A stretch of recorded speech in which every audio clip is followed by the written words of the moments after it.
Now that we've discussed an overview of the charter renewal process, let's discuss what next steps boards and schools can take. First, a reminder of roles in the renewal process. Your school's charter agreement is a contract between Grand Valley State University and your school's board of directors. Because of this, your board is responsible for having a plan for the renewal process and overseeing the plan. It's management's role to execute on the board's plan.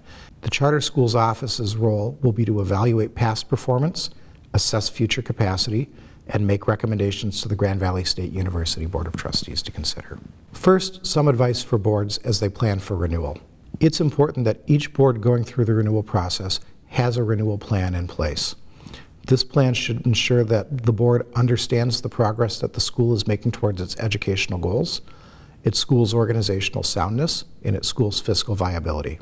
Boards should discuss the renewal guidelines and site visit protocol to ensure that there is a clear and common understanding of what's expected from Grand Valley State University during the renewal process. It's also advisable to keep renewal as a standing item on meeting agendas until the site visit occurs and until the renewal report is issued. And many boards consider forming a subcommittee to manage this process on behalf of the full board. For boards that do choose to form a subcommittee, here are some best practices. First, involve people from a variety of perspectives who are going to be involved in the renewal process. It's advisable to include a board member, school leader, and other key individuals who are going to be involved. The subcommittee should develop a timeline for document uploading and renewal visit planning. The subcommittee is also responsible for keeping communications flowing through regular board reports. And then also the subcommittee is a great vehicle to ask questions and gather information from the CSO where your school may need further clarity on what will be needed for a successful renewal for them.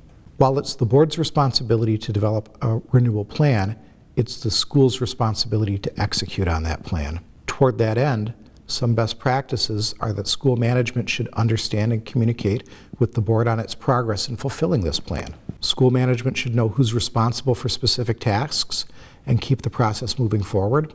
School management should also consider developing narratives that are part of your school's document submission process. These narratives are often helpful to put documents in context so that reviewers at the charter school's office can have a better understanding of your school's story.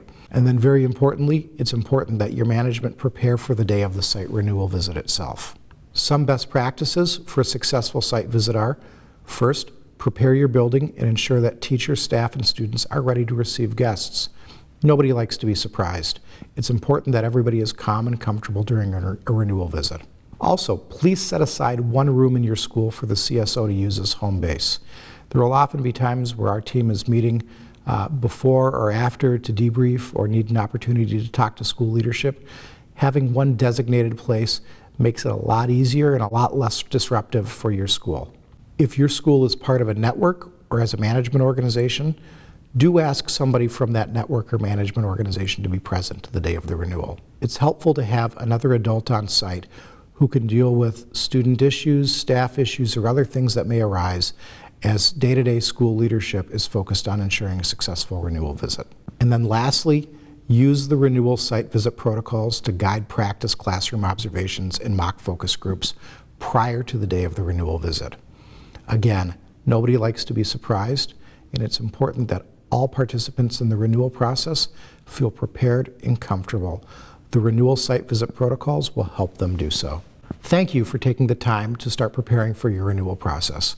I hope that this video provided you with useful information to help your school and board be prepared. Do feel free to reach out to us at any time with any additional information that we can provide. Thank you.